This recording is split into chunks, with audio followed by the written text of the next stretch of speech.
You know.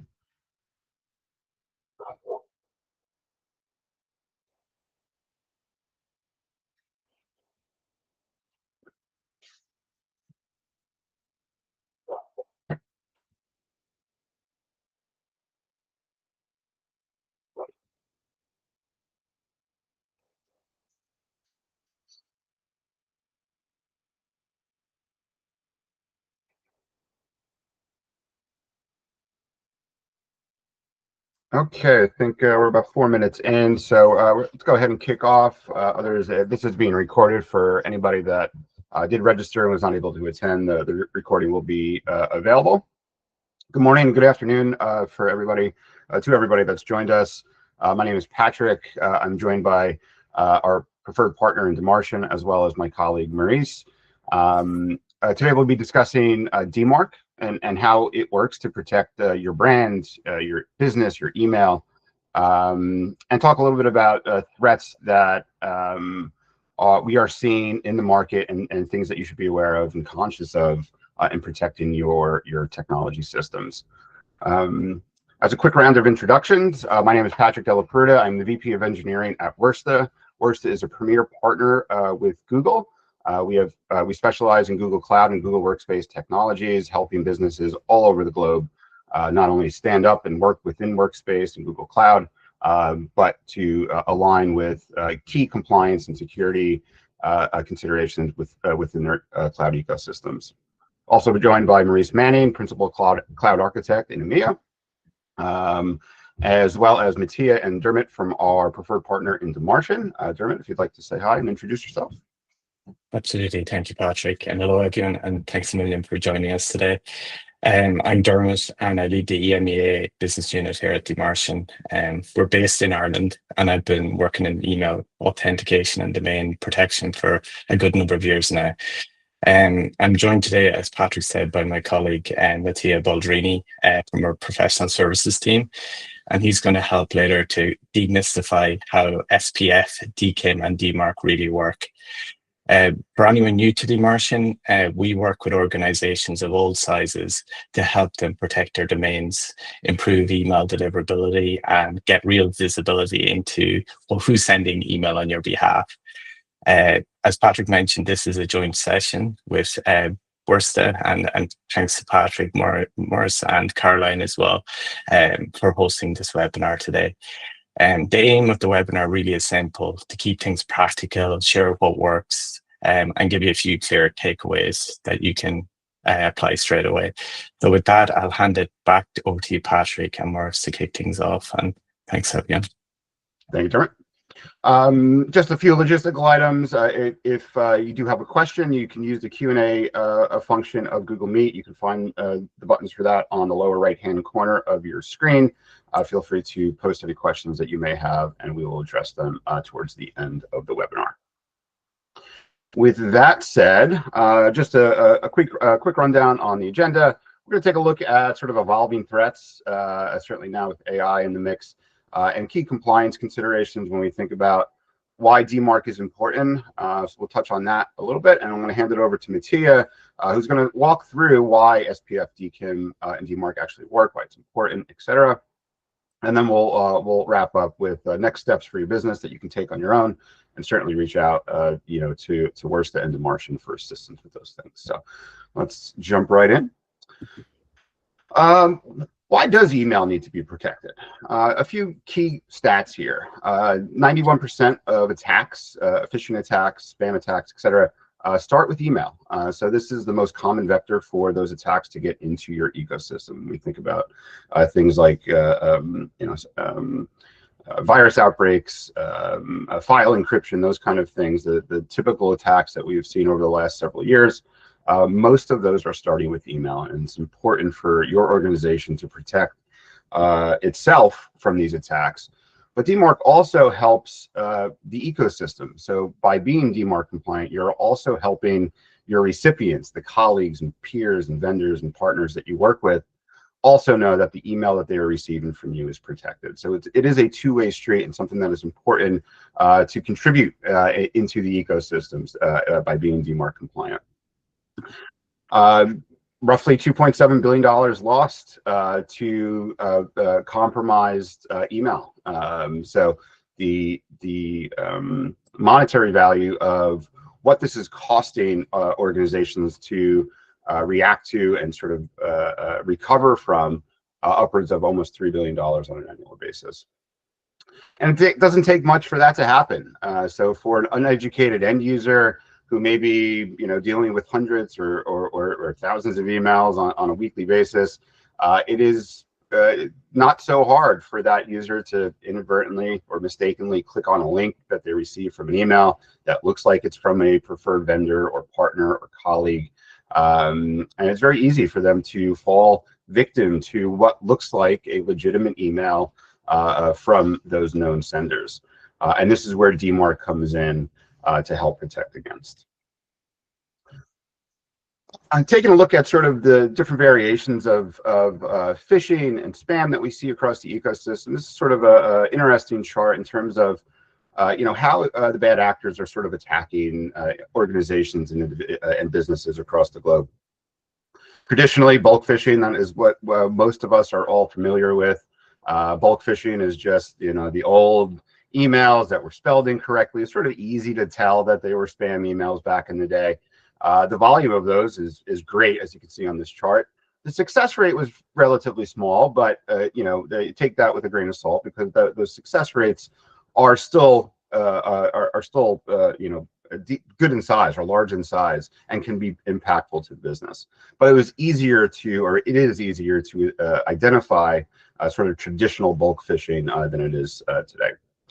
Spear phishing and whaling, we can see here the success rate of those are higher versus the volume of those. And spear phishing and whaling are targeted attacks against the C-level and VIPs of your organization. It's very easy for bad actors to identify who they should attack in terms of spear phishing and whaling by using social engineering, going to LinkedIn, finding out who the CEO is of a particular company, and then trying to spoof that CEO or VIP by sending out those emails that say, hey, we need to pay an invoice. Please click on this link to pay an invoice or wire money to this individual.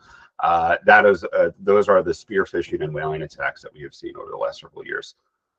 Clone phishing, speaking of, again, success rate higher, the volume of those was a little bit lower, but this is impersonating known senders, right? So for us here at Wursta, and I wouldn't expect this from DMARC, of course, but if as we talk to DMARC on a daily basis, it would be conceivable for us to get a cloned email that looks like it came from our partners at DMARC, and me fall victim to that, because I do expect to hear from our DMARC partners on a daily basis, right? So in a sophisticated attack like that, where the sending company has been compromised and they are cloning what looks like a legitimate email from those senders.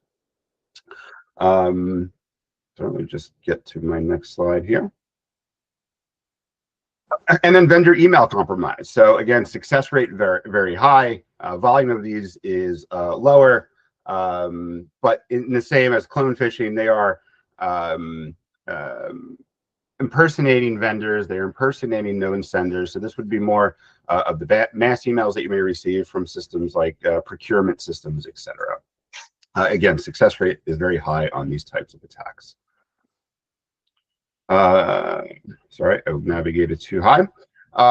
So all of this to say that the importance of protecting your email, not only from the typical attacks that we've seen, but from a compliance perspective, is also required now. So for businesses and organizations that are using Google Workspace, using Microsoft 365, at the beginning of last year, those vendors and service providers started to mandate the need for your email systems to be DMARC compliant. They require and across all major sort of consumer providers are now expecting that your outbound email is protected by DMARC. So it is more important than ever to not only stay compliant with your preferred platform, whether that's 365 or Google Workspace, but again, to contribute to the ecosystem to make sure that, as we correspond with each other, everything is protected. Then I'm going to hand it over to Maurice, who's going to talk a little bit about more of the evolving threats and some of what we're seeing now with AI being in the middle. So Maurice, if you want to take this slide. Hey, thanks for that, Patrick.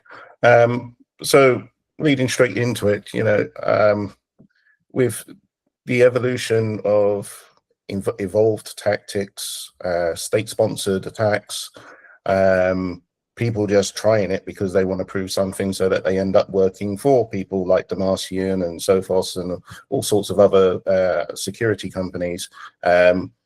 We have lots of the new wave, as we would call it. So we've got browser in browser, we've got AI phishing, we've got MFA fatigue. So, some of these things, browser in browser, where, you click on a link that looks exactly as you expect it to be, and then with code that's running in the background, they then have access through that code to then infiltrate other systems through the in your ecosystem. So you've heard about some of the breaches in the UK where the attack happened because they compromised an employee's ID, and it probably came through something as simple as either a browser in browser or potentially MFA fatigue. And then the attackers then had their way into all the systems that shut down people like Marks and Spencer's, etc. But the one that's really prevalent right now, the one that that makes it even more important than ever that we pay attention to security and our email security in particular, and making sure that, as Patrick said, the ecosystem remains trustworthy and non-volatile, is AI. AI is now enhancing the types of attacks. I will quite happily admit, I'm very bad at typing. I can spell, but my typing is atrocious. So I type things, and we all get used to it, especially with texting. We get used to it. We work out what the word was meant to be, even though you might send the apology afterwards. We're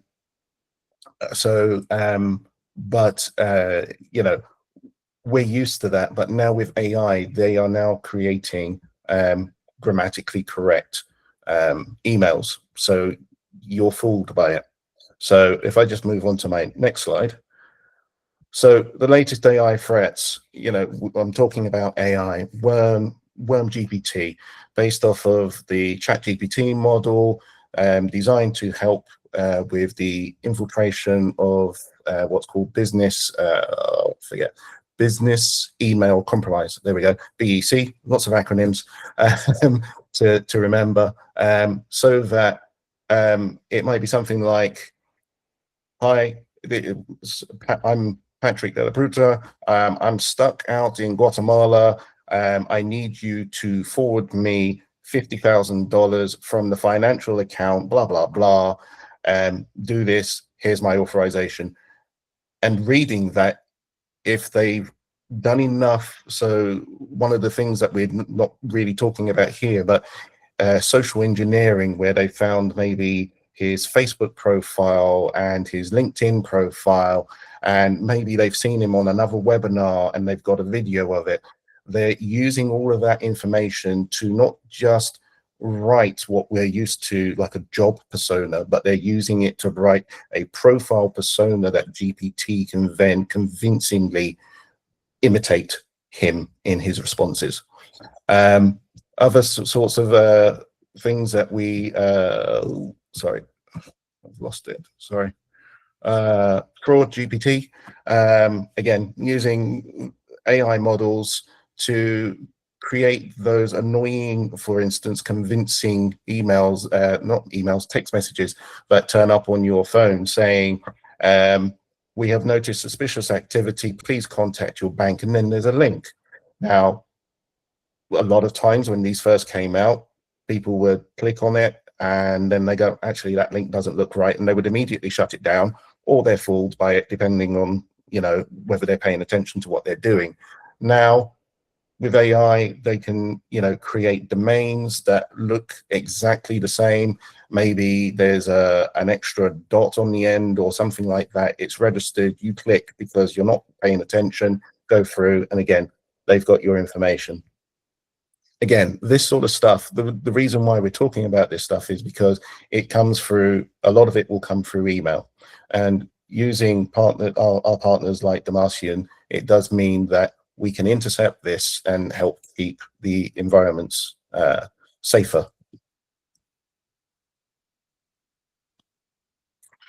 So I'm going to pass off to my colleague, Mattia, and he'll explain SPF and DKIM in more simple ways. Thank you very much, Maurice. And hello, everyone. Thanks again, Maurice and Patrick. I think that was a really good overview of the emerging threats out there right now. Now, to follow on the same line, let me show you one thing here. So I'm pretty sure that many of you at some point have received an email that looked like it came from your bank, like the one we have on the screen here. Now with AI, it's even, as Maurice was reminding, they looked even more as your bank, okay? So a lot better than the one you're seeing on the screen. But when you get those emails, sometimes something feels off a bit. And that feeling is phishing. So the important thing to understand is this. Attackers now don't really need to break into systems. They simply need to make it look like the email came from you. And as Patrick and Maurice mentioned earlier on, AI is now playing an even bigger role in all of this. So when email was invented many, many years ago, identity was not a security concern. And for a long time, anyone could send email on behalf of anybody else. And that's exactly why email authentication protocols like SPF, DKIM, and DMARC were introduced. You can think of them as identity checks for mail. Now, before I go any further, there's a quite important reality we have to acknowledge. Right now, an email that claiming to be from your domain can originate from many different places. Some of it is legitimate, some of it is phishing, and some of it may be from tools or services that were set up years ago and then forgotten. Without DMARC, that activity is really difficult to see. You don't have complete visibility, and you don't have full control. So now, instead of diving into acronyms or DNS records, there will be a couple of acronyms that we have to explain, but I'll keep them to a minimum. I want to explain how these protections work using something a little more familiar. Now, imagine your inbox is a concert venue, and every incoming mail is a fan trying to get inside. So from now on, the concert is going to be our story, and the email will be the translation of it. And we're going to start with SPF. SPF stands for Sender Policy Framework. At a concert, the venue works only with authorized ticket vendors. Think of Ticketmaster, for example, like on the screen. That would be your official box office. If someone shows up with a ticket sold by one of those vendors, the venue will say, okay, this ticket came from a trusted source. In the email world, SPF works the same way. SPF is a list of servers published in DNS that says, these servers are allowed to send email for my domain. So the ticket vendor becomes the sending mail server, and the approved vendor list becomes your SPF record. If the email comes from a server on that list, SPF passes. If it doesn't, thinking about the concert analogy, it's basically like buying a ticket from someone on a street corner. Now, here's an important detail. SPF tells us where the ticket came from, but not whether the ticket itself is genuine.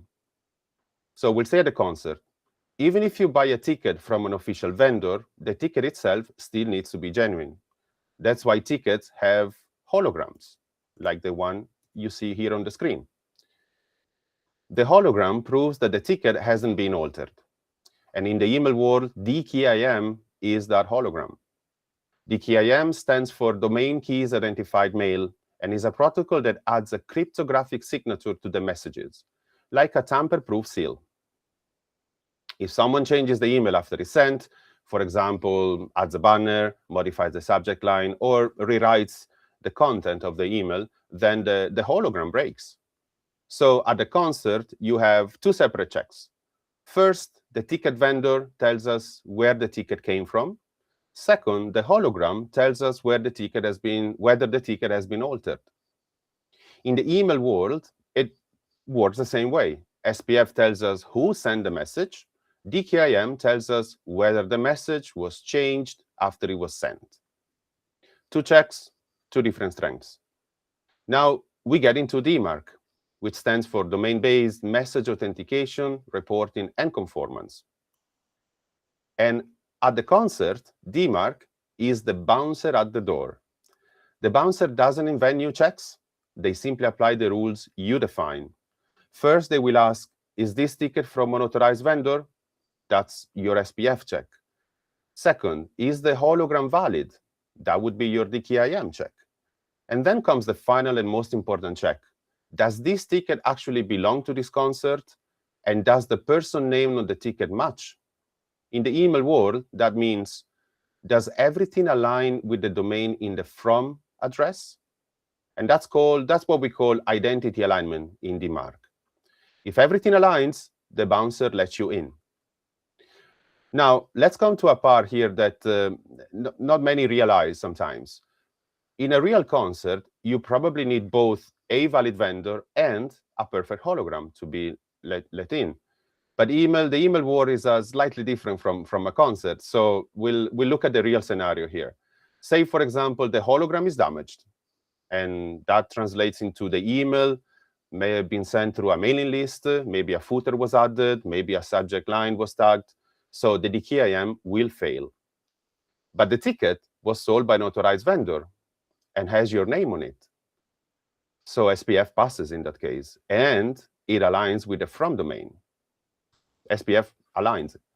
The bouncer will look again at it and says, well, the hologram isn't really perfect, but this ticket came from a trusted seller. It's clearly for this concert, and the person's name matches. So the bouncer will let you in that case. And this is because DMARC only needs one aligned proof, either SPF or DKIM. Obviously, if both fail, unknown vendor, broken hologram, then the entry is denied. And this is where DMARC becomes really, really powerful. DMARC isn't just a check. It's your instructions to the bouncer. You get to decide what happens next. You can say, let them in, but keep notes. That would be your monitoring or none policy in DMARC. Or put them aside for inspection, and that equals to a quarantine policy in DMARC. Ultimately, block them completely, and that equals to a reject policy, which is, as we know, should be your ultimate goal in deploying DMARC in an organization. So for the first time, you're really not just guessing, you're in control of your email flow. And just like a real venue, the bouncer will keep logs, and that equals to DMARC reporting. It shows you every source using your domain, both unexpected and expected. So without DMARC, your domain operates in a more open way. With DMARC, you gain clear visibility into who's trying to walk in. So I'm going to leave you with this. Every email ecosystem is either open by default or intentionally controlled. Without DMARC, your domain is largely open. Messages can appear to come from your name without a consistent verification. With DMARC, you basically put someone at the door. You define the rules, you decide who gets in, and you decide what happens when something doesn't belong. So to recap, and I hope this is not too, it's a bit of a full slide, but it kind of recaps everything we said. At a concert, authorized vendors sell tickets. Holograms on tickets prevent tampering, and bouncers enforce the rules. In the email world, SPF controls who can send. DKIM protects the message integrity. And lastly, DMARC checks the identity alignment and decides what to do. When you put all three together, you're not just protecting your domain, you're protecting your brand, your customers, and pretty much everyone who trusts your name. So the end result is that no authorized messages will make it in your concert. And thank you very much. I'm going to hand it over to Patrick again. Thank you, Mattia. That was great. I love the concert analogy. I think it helps simplify exactly why these technologies are important. Great job. Thank you. So just to wrap up here, as we come close to time, I just want to talk a little bit about next steps, how Wursta and DMARC can help you. Next steps, I would encourage your organization to start evaluating where your email footprint is. Most major platforms like 365 and Google Workspace, SPF and DKIM have historically been required for setup. So it's all like, in all likelihood, you do have those controls in place. But I would start to evaluate where your email systems are, and start to pinpoint the known IT systems or the known systems within your IT ecosystem or your IT footprint. For example, we are using Google Workspace, we are using Salesforce, we are using MailChimp. Start to curate those known systems that are used within your organization and make note of what those are. In a recent deployment that we did for a customer, they came in blind. They had no idea, where their systems were. As we introduced and integrated DMARC into their ecosystem and allowed the reporting to percolate for a week or so, we were able to start to identify systems that the IT team had no idea were being used within the organization. Typically, it's going to be things like marketing systems, but it's very typical for IT developers and IT admins to start to spin up different servers that are sending out different notifications. And without DMARC in place, those systems can really be stood up unbeknownst to the resources responsible for email security, and thus causing a potential a gap in your security. So by having DMARC in place, you are getting that reporting. You are able to real-time identify the systems that are sending out email in your on your behalf, all within a simple UI that can track all of that. So for next steps, absolutely start to evaluate your internal IT systems, make a list or curate those systems, and reach out to Wursta and DMARC, and we can help stand up and implement a trial of DMARC so that you can have a purview into what your systems look like, how your email authentication looks across the board, and we would encourage that as your next step. And just remind you, these unsanctioned systems, those shadow IT systems that are being used by different pockets of your business, they pose a significant risk to your business by not being controlled. With that said, Wursta offers a complete set of professional services in and around Google Cloud, digital workplace services, so end user technology in Google Workspace and Gemini, managed services and support, cloud infrastructure support, full development, AI development as well, security and compliance, and Salesforce consulting. You can reach out to us directly. We will connect DMARC into that conversation if you're interested in exploring trials for DMARC. With that said, I'll open it up for Q&A. If there are any questions, I don't know if I saw any come in yet. Oh, I do see a couple questions. Yep, there were 3, I think, or 2. We have one that came in. How does an org know all systems that are sending mail on their behalf? Great question from Anonymous. And I touched on that just briefly here a second ago. It is hard to know. If there's been no control in your IT systems, up until now, it is really hard to know what is being used to send out email on your behalf. Uncontrolled, different pockets of the business will start to sign up for different services that send out email on your behalf. And with the lack of DMARC, you're not going to know what those systems are. So DMARC will help with that. Once we have everything configured and all of that reporting starts to come in, we will start to identify those unknown sources of where email is coming from within your system. And it is likely that we are going to see some unknown and threat systems, right? So these are far, not only are they unknown, but they are potential vectors for attack, right? So DMARC will also identify where illegitimate email is coming from. So not just the legitimate email, and what systems were being used unknown to IT, but where illegitimate email is also coming from. So if you are being spoofed anywhere in the globe, DMARC will help identify where those sources are coming from and help block those. Anything to add to that, Mattia? No, I think you summed it pretty well, Patrick. Just touching upon your comment earlier on about when an organization starts deploying DMARC, it often shows, obviously, every email service that is being used on behalf of the company, whether legitimate or not. And the good thing that I also can talk from experience is that very often you find teams discovering services they were not aware of. It could be service accounts that years ago, as we mentioned earlier on, or it could be shadow IT. It could be teams of developers, going off and creating different accounts. Ultimately, though, a lot of organizations recognize the importance of not only identifying these services, but also understanding how are they spending for their services. So often deploying DMARC can also lead to consolidate services for companies and ultimately help them in business-wise. Well said. Thank you. Another question here. How confident can an organization be that only authorized messages will reach their users? Mattia, you want to take that one? I can definitely, yes. And I would say, in short, DMARC would be the first step, really, implementing DMARC. Because as a protocol and using tools like ours, of course, you can see all of the email services that are being sent.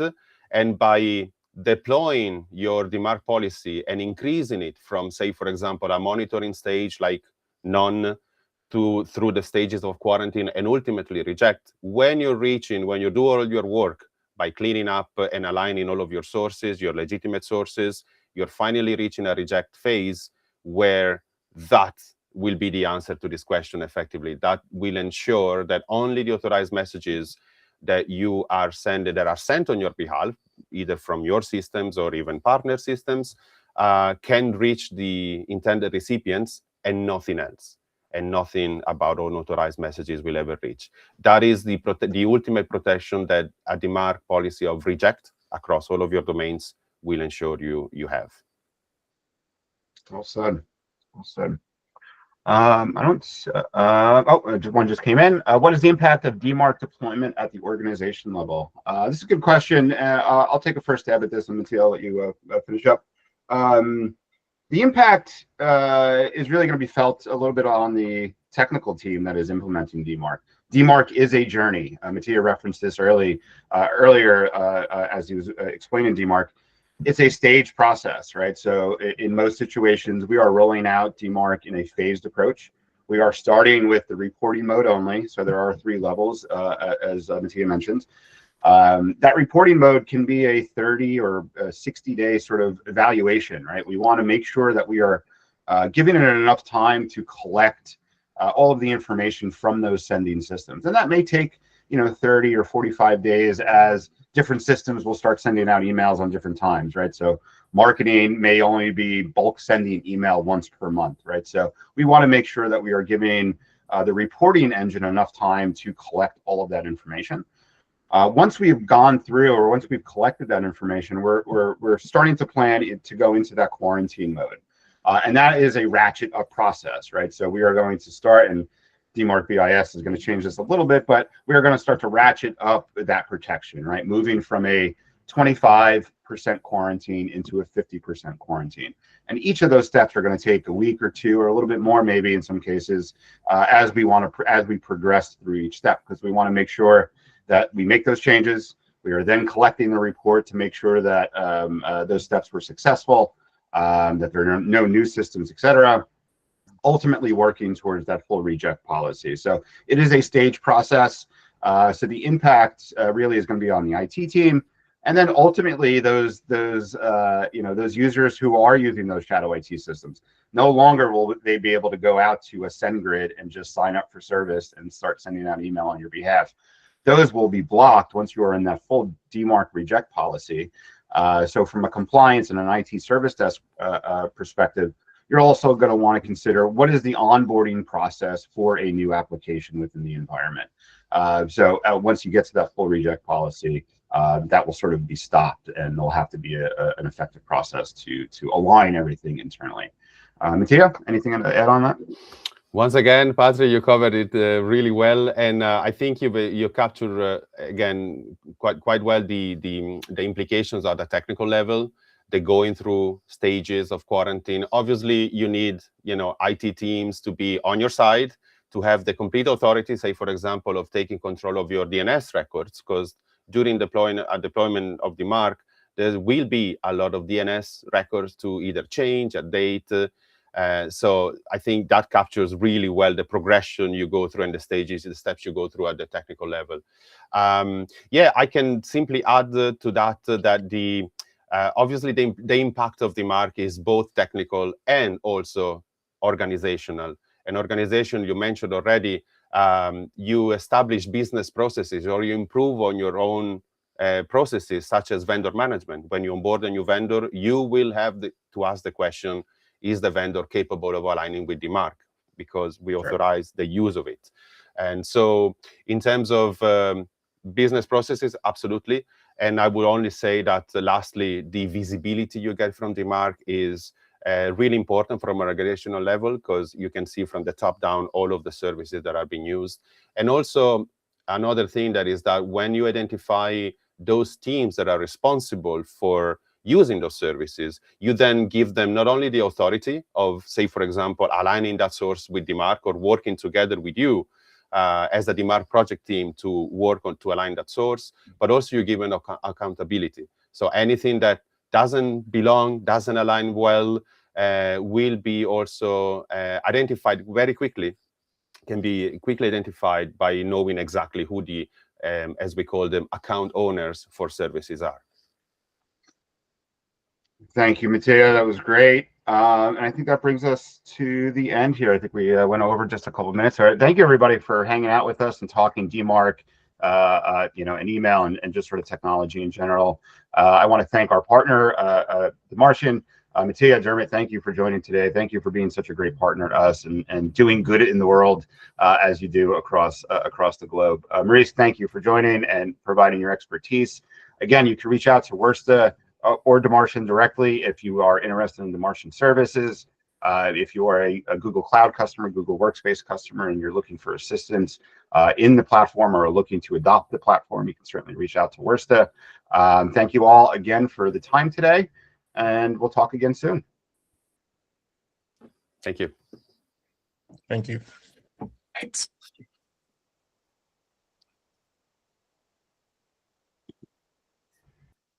I think that went well. Thank you, guys.